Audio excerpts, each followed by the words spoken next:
Haleluya. Selamat pagi saudaraku yang kekasih dalam nama Tuhan Yesus. Kita bersyukur kepada Tuhan sebab Tuhan baik telah menolong kita, memberkati kita untuk pagi hari ini.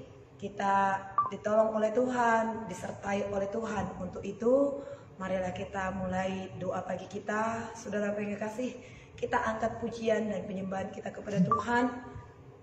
Banyaklah yang kau perbuat ya Tuhan di dalam hidupku. Mari bersama-sama kita mengangkat pujian ini kepada Tuhan. Banyaklah yang kau lakukan ya Tuhan. Terima kasih Tuhan Yesus yang baik. Haleluya. Yesus Tuhan, terima kasih. Syukur bagi Yesus. Ajaib segala perbuatan-Mu bagi kami. Haleluya.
kasih setiamu di dalam hidupku. Ku bersyukur, ku bersyukur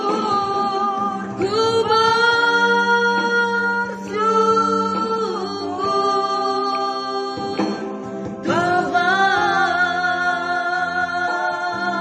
Haleluya, haleluya. Kami bersyukur Tuhan. Kami naikkan pujian, kami tinggikan bersyukur bagimu. Haleluya. Buat kasih setiamu, janjimu yang tak pernah bagi kami. Kau Bapa yang baik, Kau Bapa yang setia. Haleluya. Terima kasih, terima kasih Tuhan. Mulia namamu, ajaib perbuatanmu. Haleluya.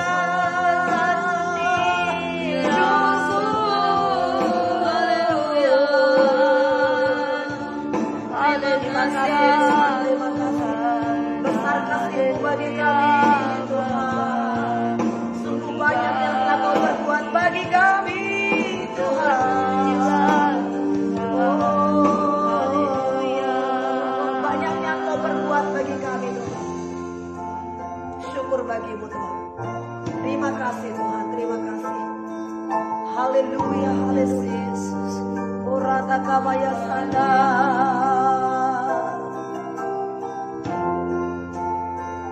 Pujilah Tuhan Allah yang setia.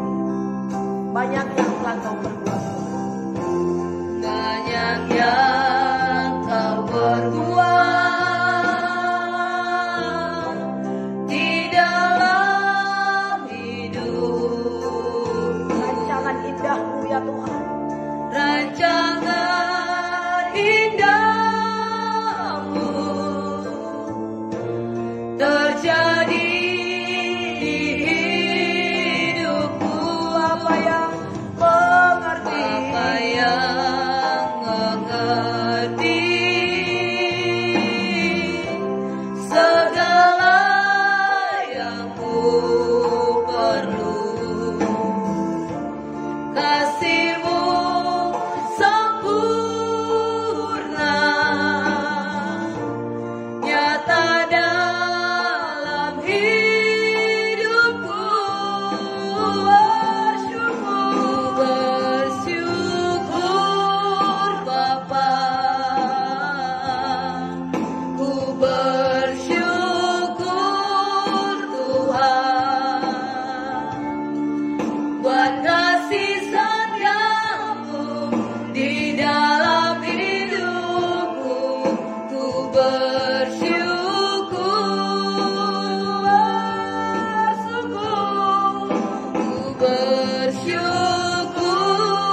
Bapa, ku bersyukur Tuhan. Buat kasih setiamu di dalam hidupku. Ku bersyukur,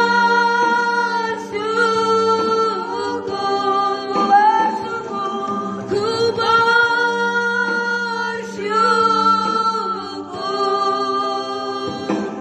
Bapa. Terima kasih Tuhan, kami bersyukur kepadamu buat kasih setiamu, buat anugerahmu, perlindunganmu, penyertaanmu, seluruhnya Tuhan. Segala kebaikan-kebaikan yang kami alami dalam kehidupan kami, semua oleh karena anugerahmu. Diberkatilah Tuhan, ditinggikanlah Yesus. Bagimulah segala pujian dan hormat kami. Haleluya. Kami akan memuji-Mu ya Tuhan. Kiranya ini terus menyenangkan hati Bapa. Syukur bagi Tuhan. Amin. Haleluya. Saudara yang kasih, dengan sukacita kita naikkan pujian kita kepada Tuhan. Saudara yang kasih, bertemu dalam kasih-Nya bertemu dalam anugerahnya. Haleluya. Mari dengan sukacita kita memuji Tuhan, saudara. Haleluya. Bertemu dalam kasih-Nya, berkumpul dalam anugerahnya, bersukacita semua di dalam rumah Tuhan. Katakan bertemu dalam kasih-Nya, bertemu dalam kasih-Nya, berkumpul dalam anugerahnya, bersukacita semua di dalam rumah Tuhan. Oh, saudaraku dan saudariku, Tuhan cinta dan mengasihimu. Mari bersukacita semua di dalam rumah Tuhan.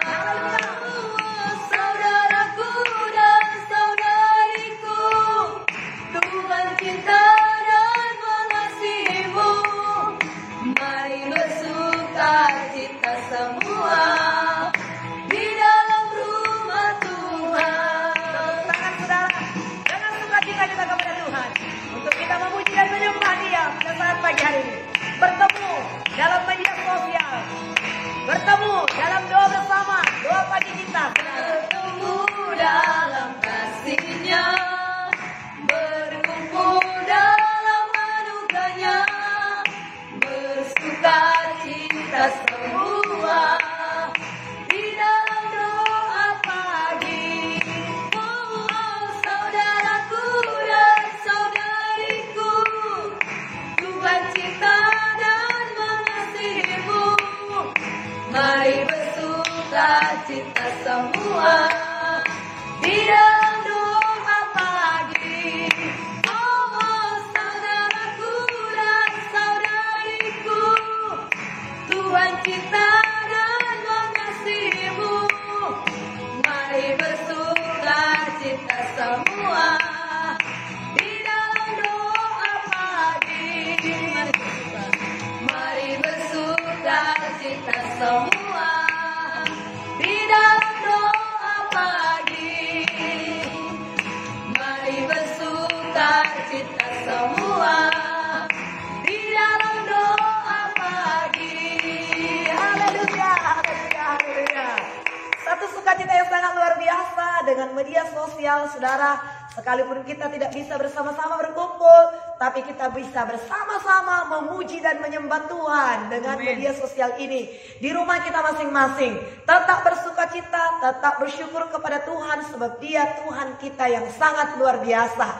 Saudara yang kasih, dalam segala perkara Tuhan turut bekerja untuk mendatangkan kebaikan bagi saudara kami yang mungkin hari ini saudaraku sudah beraktivitas. Saudaraku, Tuhan akan menolong kita, Tuhan akan memberkati kita semuanya. Haleluya. Besar setia Tuhan bagi kita, saudara. Mari kita akan menyembah Tuhan, saudaraku. Sungguh besar setiamu nyata dalam hidupku. Terima kasih Tuhan. Makin dekat kepadamu, menyatu dalam kasih-Mu. Inilah kerinduan hati kami ya Tuhan. Haleluya. Terima kasih Tuhan. Ada ketenangan, ada kebahagiaan, sukacita, kekuatan di dalam Tuhan. Yesus Tuhan. Sungguh besar setiamu, Kau nyatakan bagiku. Kau Bapa yang selalu mengerti isi hatiku. Kau Bapa yang selalu mengerti isi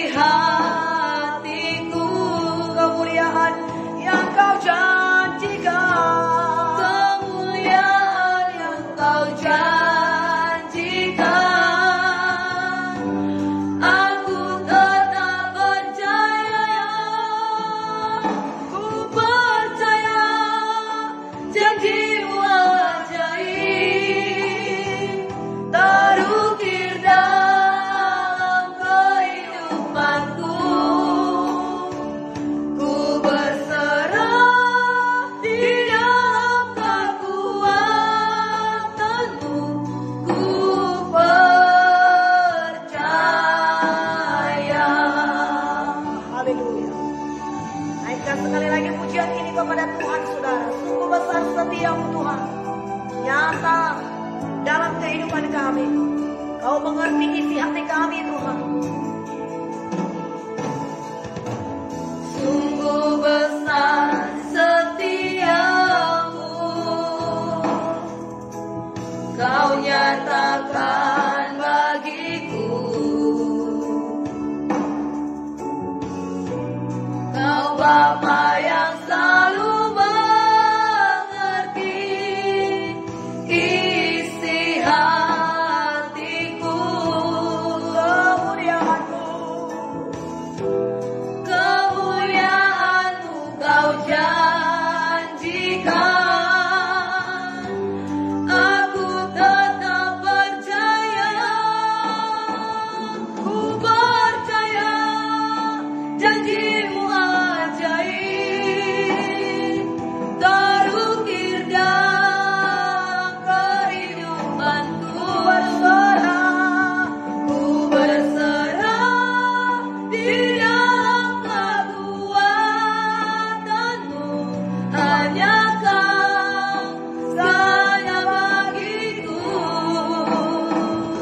Ku percaya janji-Mu ajaib, terukir dalam kehidupanku.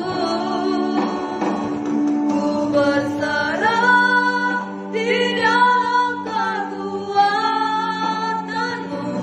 Ku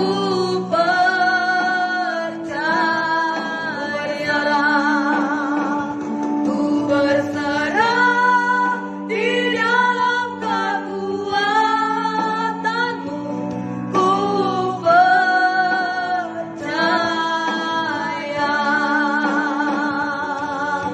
Haleluya, haleluya Tuhan. Haleluya. Terima kasih. Ku percaya kepada-Mu Tuhan. Ku berserah kepada kekuatan-Mu Tuhan. Janji-Mu ya dan amin.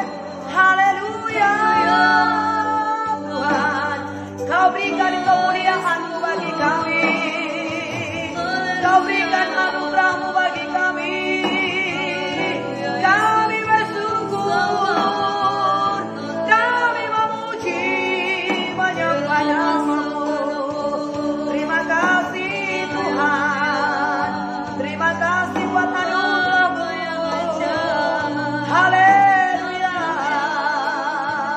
Kemuliaan hanya bagi Raja kami. Layak Kau dipuji, layak Kau diagungkan. Terima kasih Roh Kudus. Terima kasih buat kebaikan-Mu. Kami sembah Kau. Terima kasih Tuhan, terima kasih. Ditinggikanlah nama-Mu Tuhan. Ajaib segala karya dan perbuatan-Mu Tuhan. Dalam nama Yesus Tuhan kami. Kau Bapa yang selalu mengerti isi hatiku. Kemuliaan-Mu, kemuliaan-Mu Kau janjikan. Aku tetap percaya, ku percaya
kehidupan kami yang kami hidupi pada saat ini Tuhan.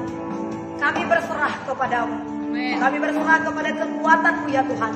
Dalam segala perkara Allah turut mendatangkan sesuatu yang baik bagi kami ya Tuhan. Terpujilah Tuhan Allah yang setia, yang sudah menolong, yang sudah memberkati kami. Haleluya, diberkatilah Tuhan. Sebentar Tuhan, kami akan membaca firman-Mu. Berfirmanlah bagi kami. Kami buka hati kami kepadamu saat ini Tuhan. Kiranya firman Tuhan ini membawa kami lebih dekat kepada Tuhan. Lebih mengasihi Engkau ya Tuhan. Di dalam nama Yesus kami sambut firman-Mu, pengurapan bagi hamba-Mu, dan bagi kami semua yang ikut mendengarkan firman Tuhan ini diberkati oleh Tuhan.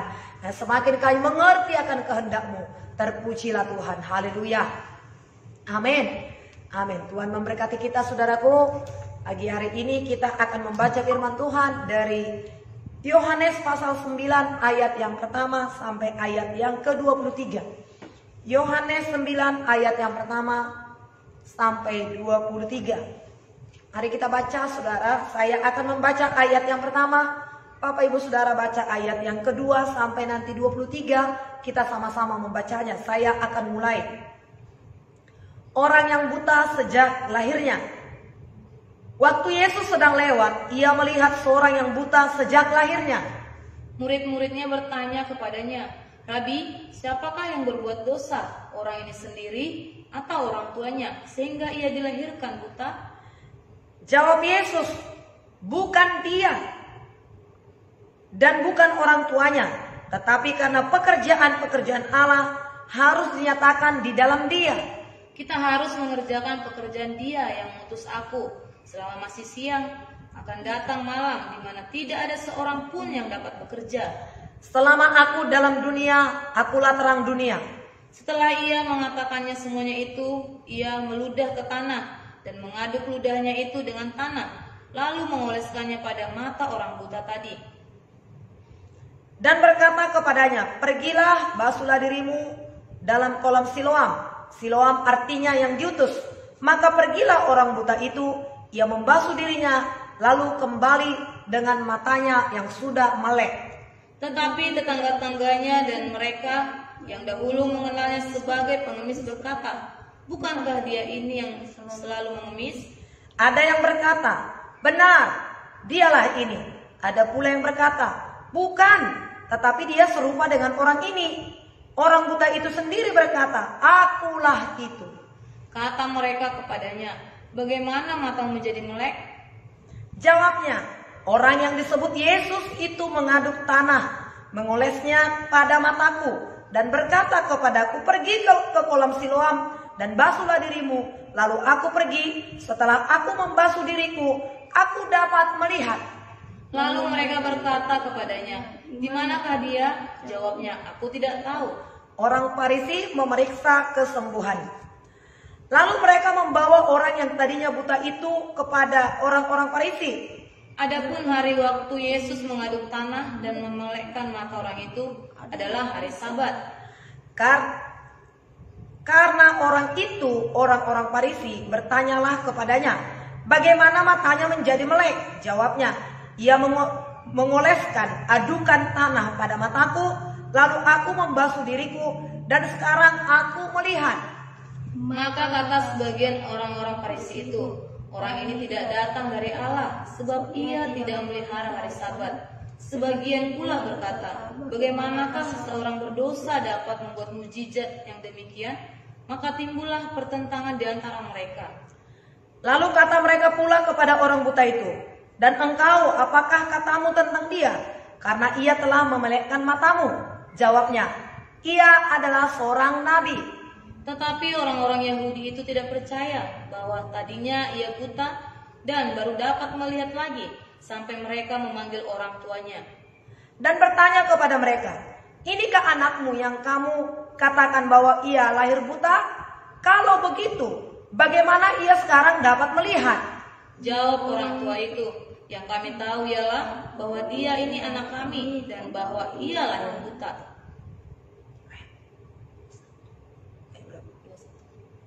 Tetapi bagaimana ia sekarang dapat melihat, kami tidak tahu.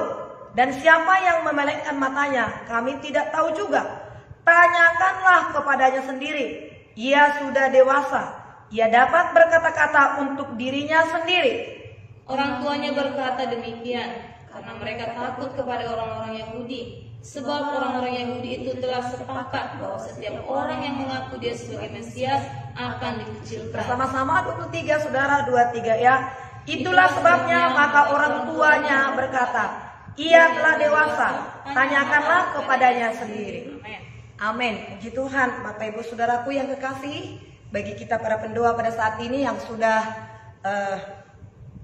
membaca firman Tuhan ini, saudara, kita melihat di sini, saudaraku, kita sudah membaca bagaimana orang buta disembuhkan oleh Tuhan sejak lahirnya.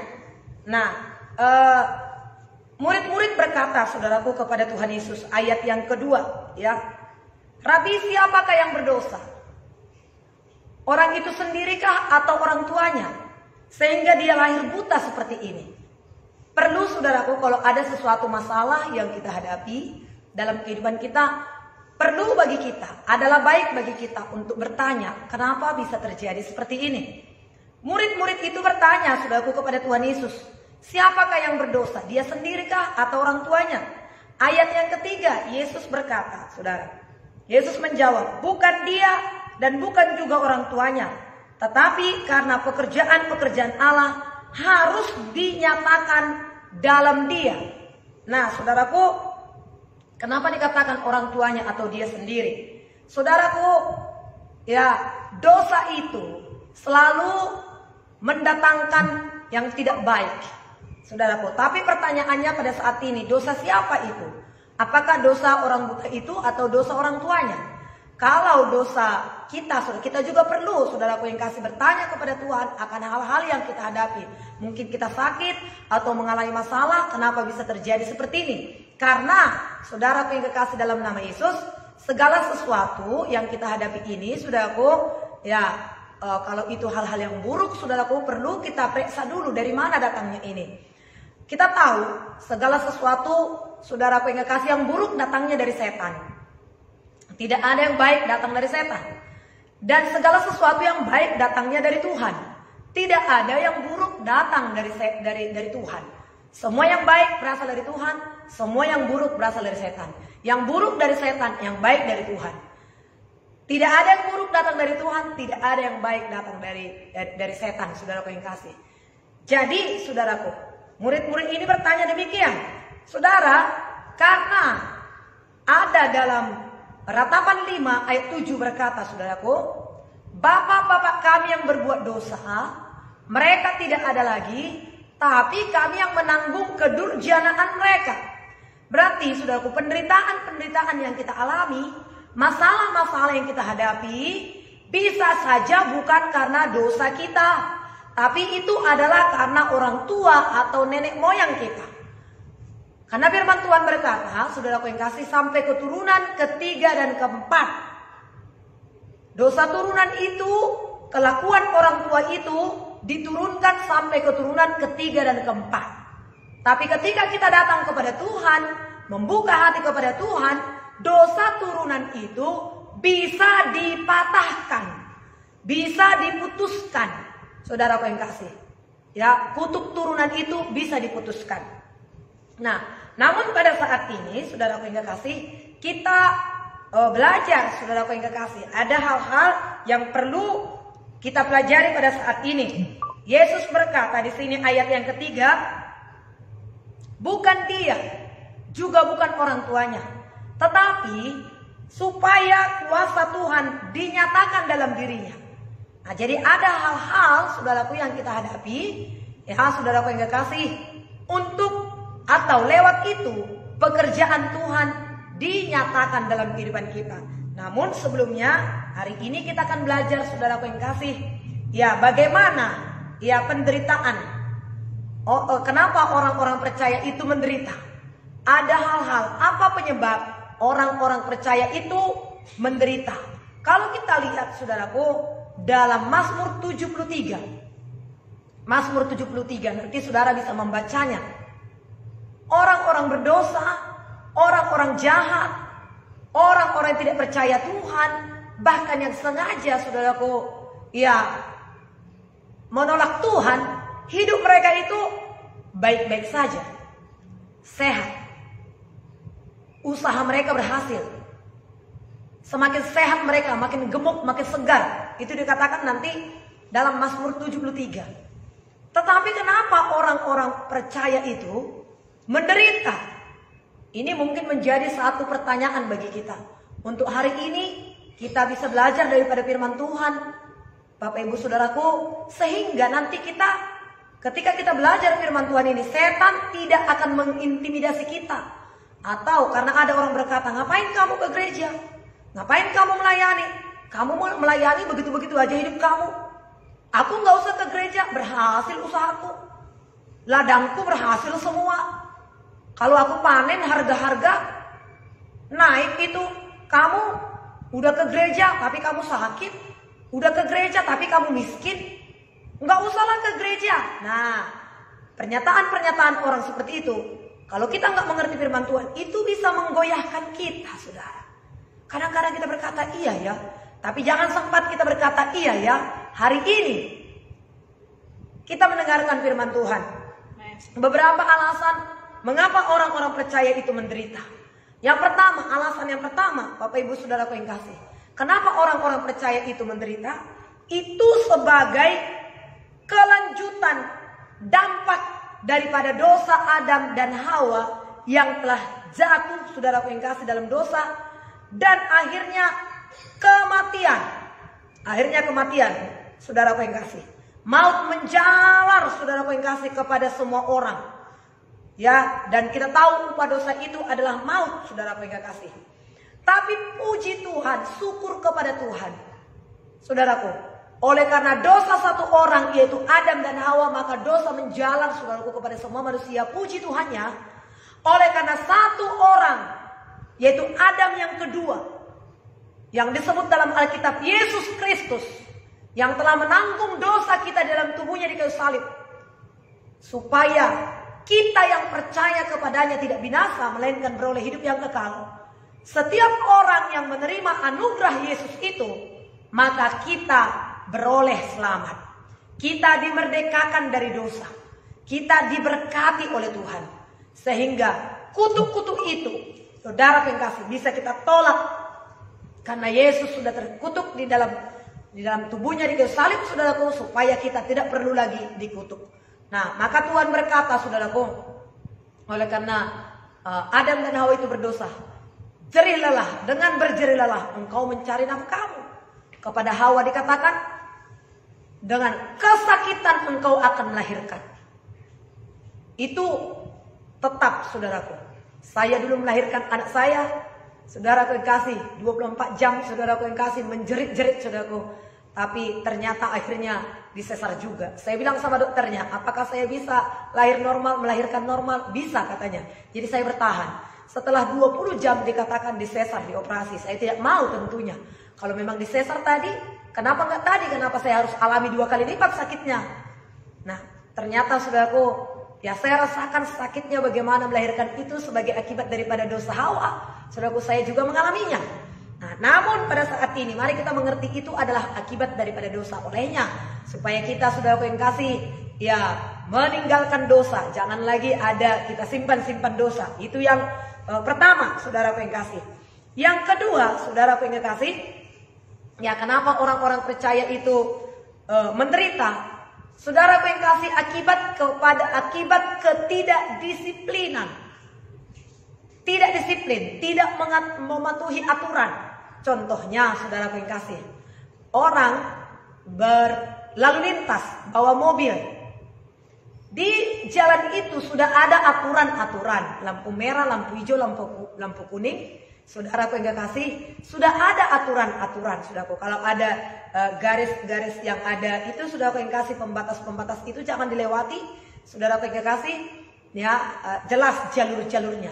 Tapi kalau dilewati itu, saudaraku yang kasih, kita itu bisa menimbulkan kita celaka. Kita ketika kecelakaan itu menimpa kita, bisa menimbulkan kerugian-kerugian. Apakah itu kerugian-kerugian itu?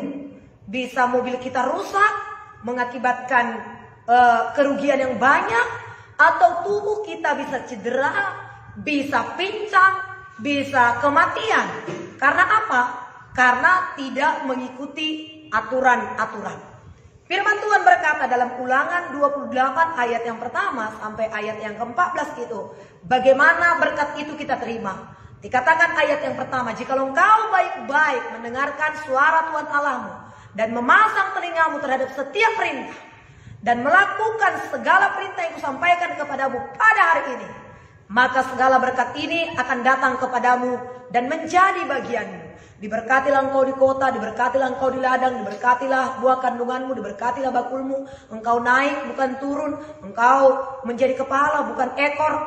Itu janji firman Tuhan, kalau kita mematuhinya. Tapi ayat yang ke-15 sampai 50 nanti, seluruhnya itu ayat itu, pasal itu, dikatakan tetapi jikalau engkau tidak baik-baik mendengarkan suara Tuhan Allahmu, jikalau engkau tidak memasang telingamu terhadap setiap perintah, dan engkau tidak setia melakukan setiap perintah yang kusampaikan kepadamu pada hari ini, maka segala kutuk ini akan datang kepadamu, akan mengejar engkau.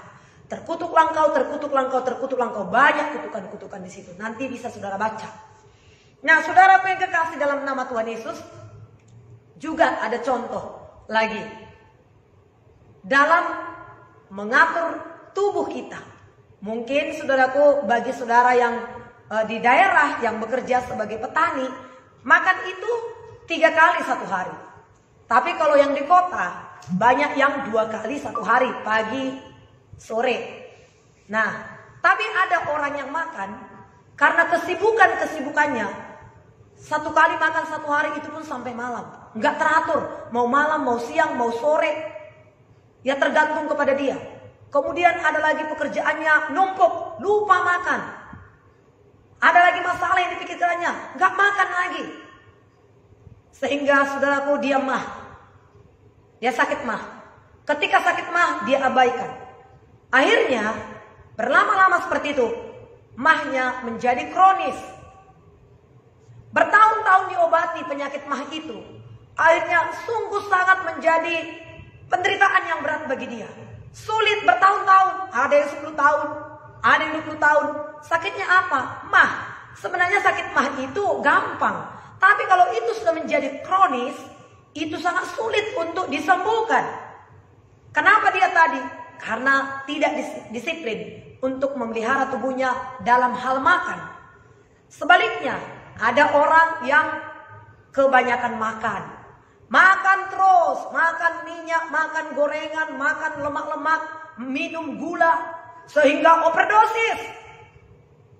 Badannya begitu gemuk, sehingga berat tubuhnya, tidak sanggup kakinya untuk menahan tubuhnya, hingga dia sakit gula. Oleh karena sakit gula itu, diperiksa ke dokter, nggak bisa makan ini, nggak bisa makan itu, nggak bisa makan itu, nggak bisa ini. Akhirnya hidupnya sangat menderita. Kenapa itu bisa terjadi? Karena tidak disiplin.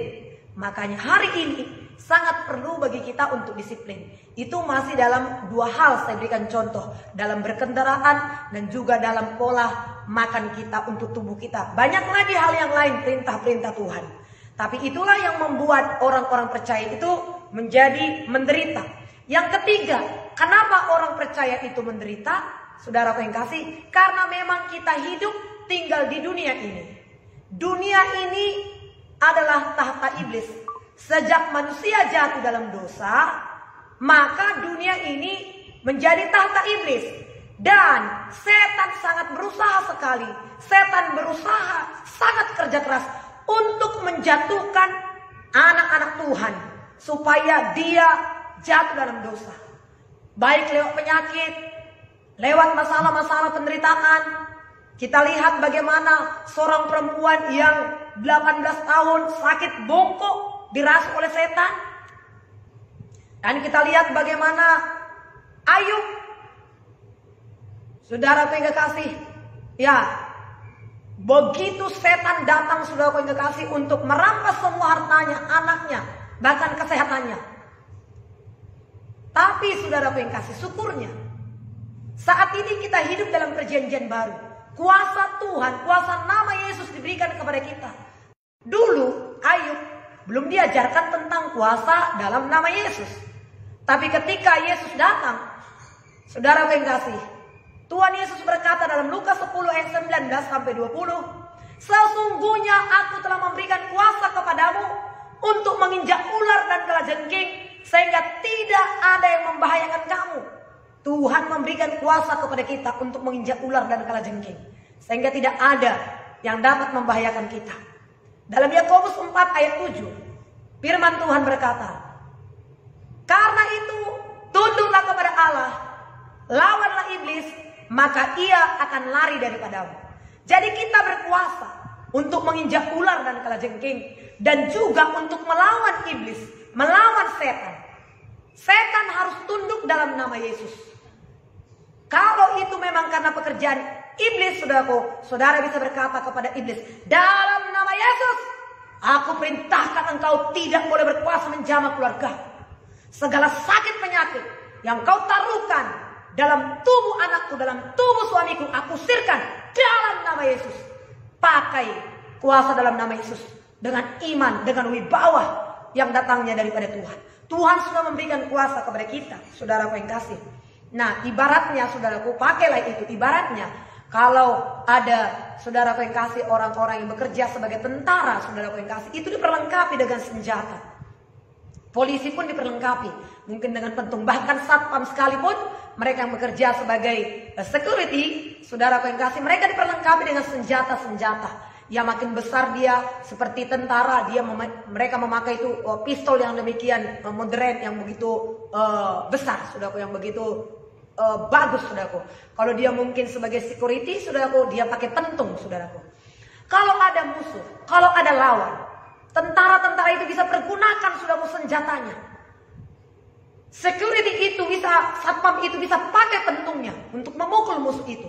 Nggak usah dia panggil lagi bosnya, bos, tolong saya, ini ada musuh datang. Yesus ketika dia di bumi, saudaraku, dia memang mengajarkan, janganlah kami bawa ke dalam pencobaan.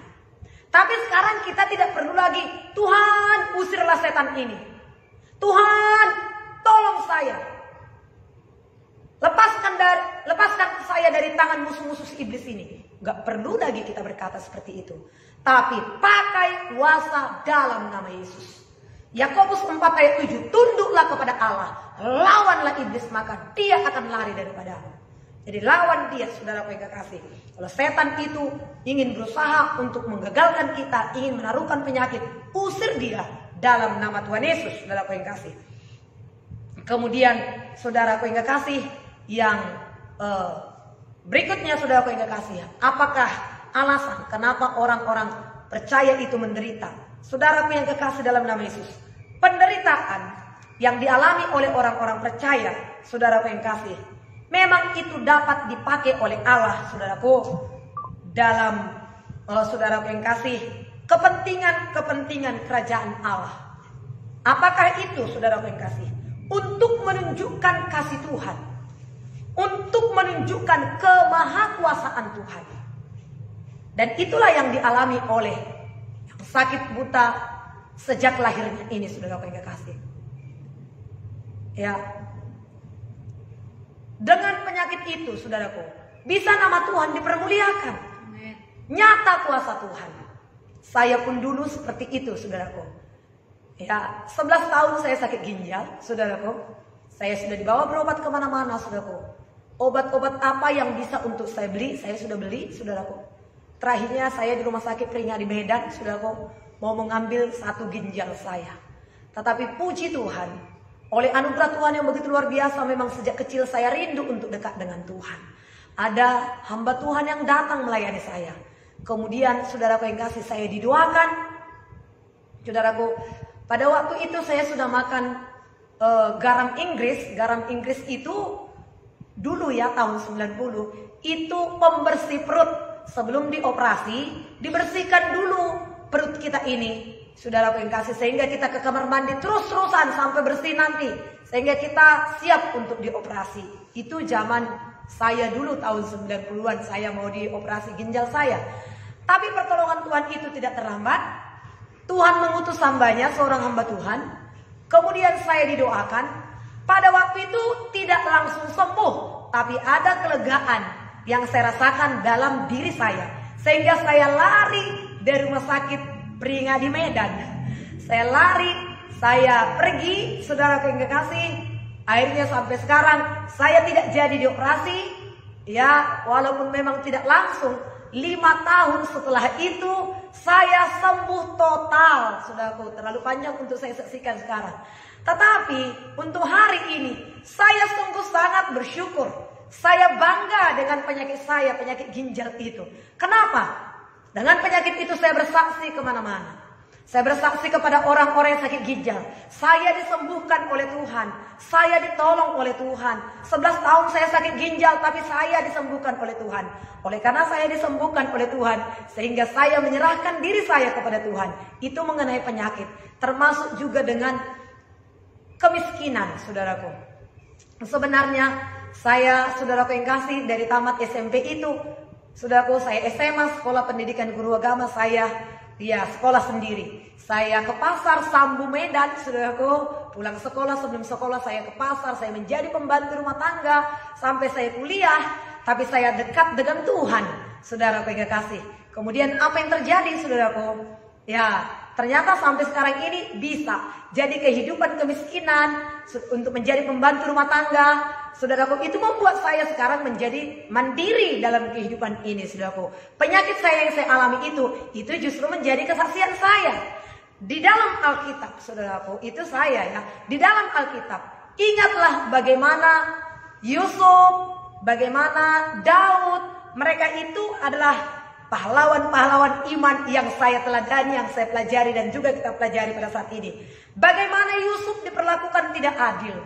Dia adalah orang yang begitu dekat dengan Tuhan.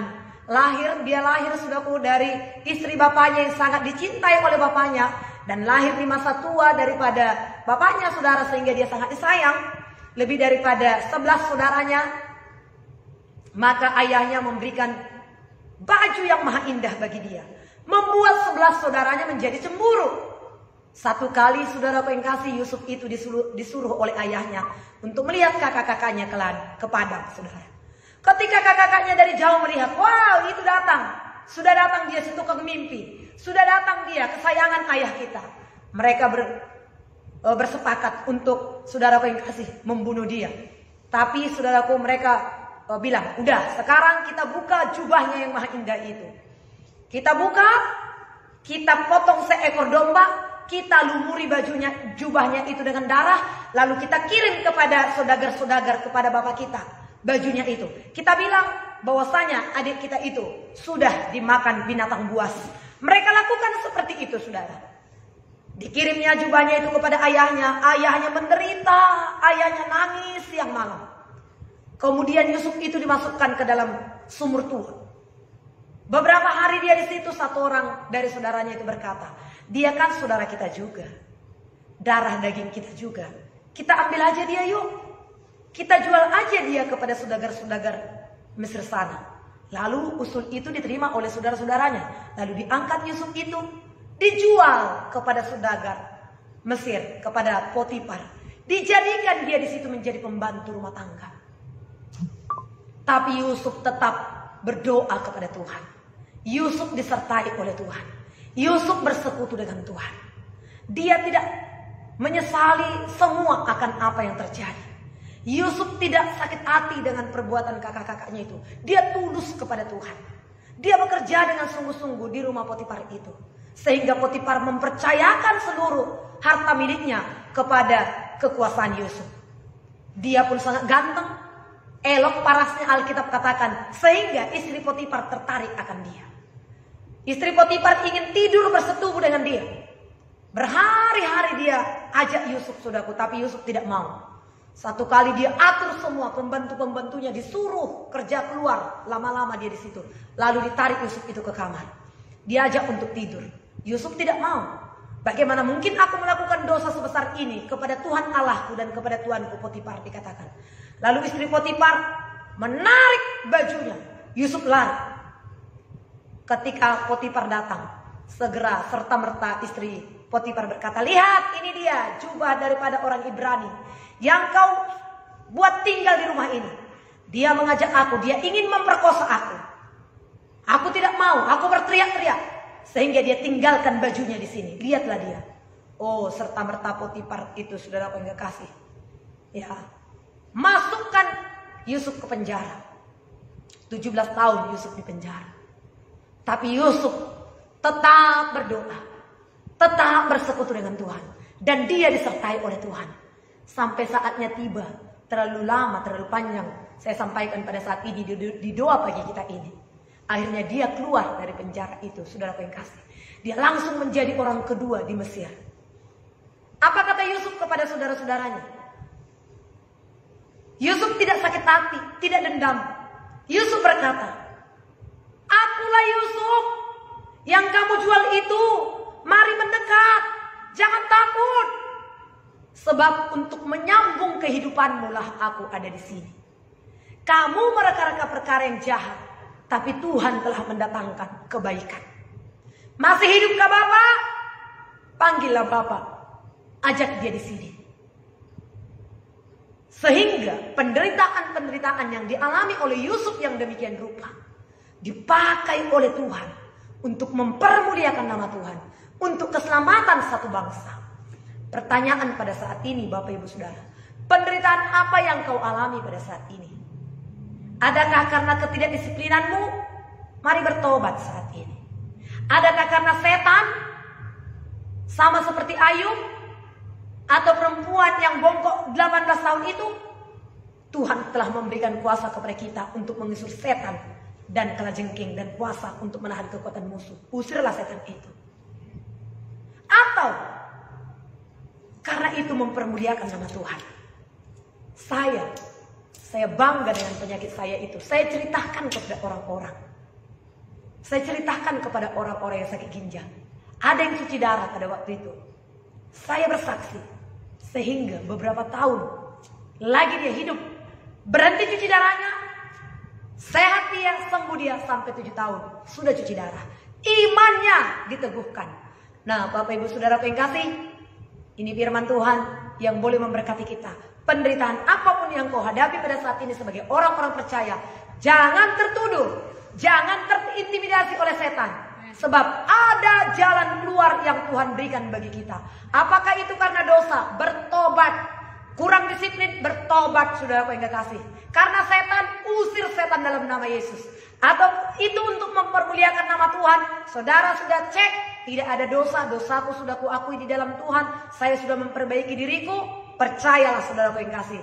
Penderitaan yang sudah alami akan sungguh-sungguh mempermuliakan nama Tuhan. Sama seperti yang sakit buta dari lahirnya. Sama seperti Yusuf, saudara yang kekasih. Sama seperti Daud, saudara yang kekasih. Sama seperti yang dialami oleh Daniel, Sadrak, Mesak, Abednego. Saudara yang kekasih, penderitaan-penderitaan yang mereka alami sungguh-sungguh mempermuliakan nama Tuhan.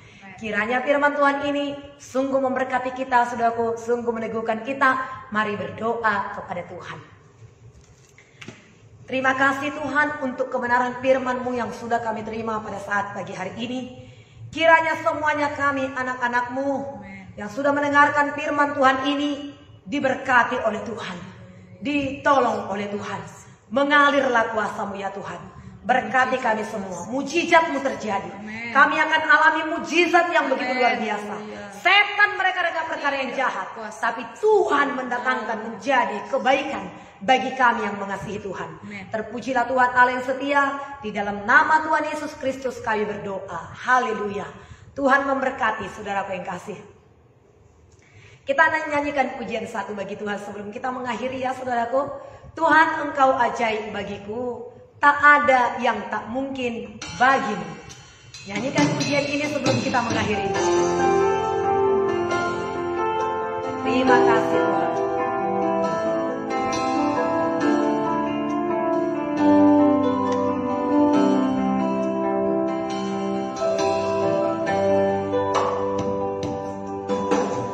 Tuhan Engkau ajaib bagiku, tak ada yang tak mungkin bagimu.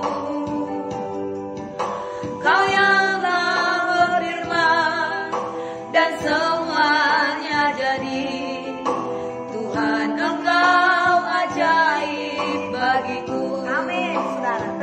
keajaiban Tuhan. Tuhan, Engkau ajaib bagiku.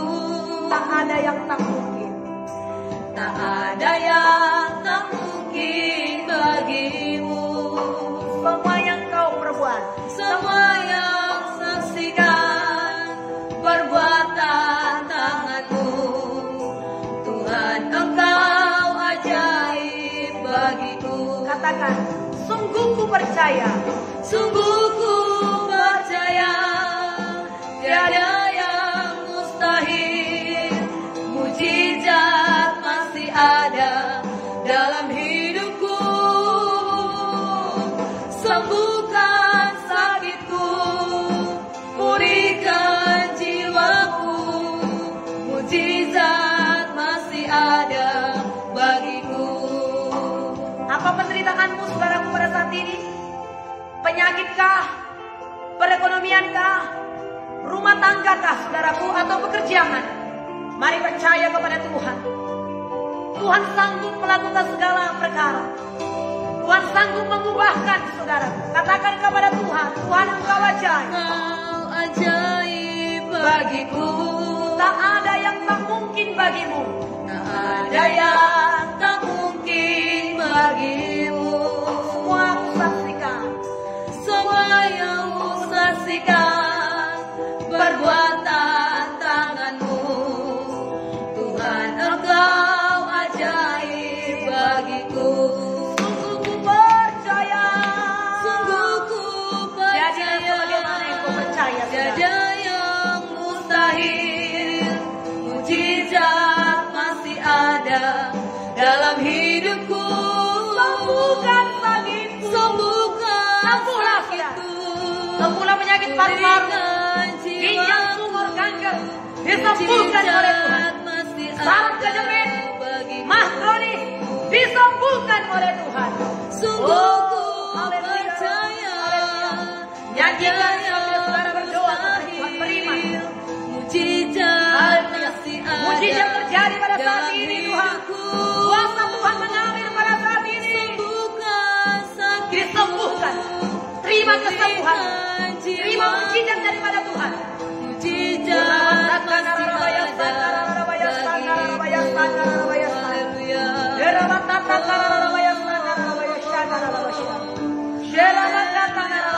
Mari percaya kepada Tuhan. Apapun penderitaan yang kau alami pada saat ini, sudah. Apapun masalah yang kau hadapi pada saat ini, percaya kepada kuasa Tuhan.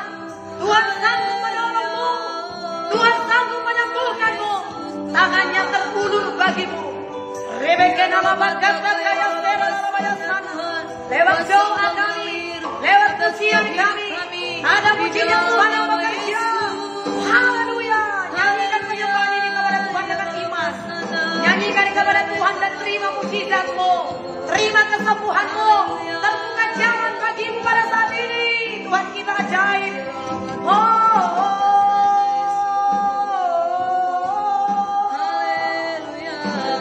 Yesus Tuhan. Katakan kepada Tuhan, Tuhan Engkau ajaib bagiku. Haleluya.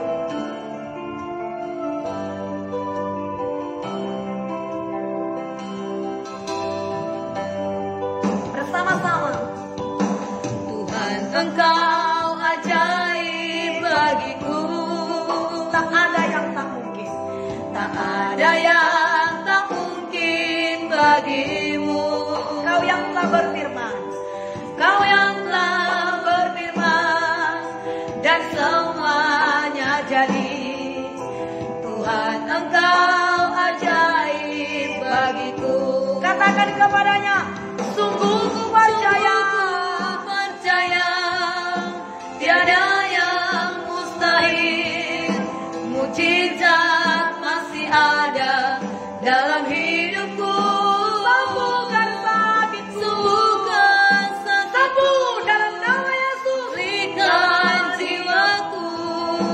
Mujizat masih ada bagiku. Sungguh ku percaya. Sungguh ku percaya tiada yang mustahil. Mujizat masih ada dalam hidup. hidupku, sembuhkan sakitku, pulihkan jiwaku. Mujizat masih ada bagiku, mujizat masih ada, mujizat masih ada bagiku. Kami terima mujizat Tuhan. Amin. Kami terima pemulihan. Kami terima kesembuhan. Dalam nama Yesus. Ada kuasa Tuhan. Ada mujizat Tuhan terjadi pada saat ini. Bagi setiap anak-anakmu yang berdoa pada saat ini. Bahkan mereka di siang hari, di malam hari. Berkati mereka Tuhan. Setiap orang yang mendengarkan doa ini, yang mengikuti doa ini, akan mengalami pemulihan, akan mengalami mujizat, akan mengalami kesembuhan. Jalan-jalan terbuka di depan mereka. Terima kasih Tuhan Yesus yang baik.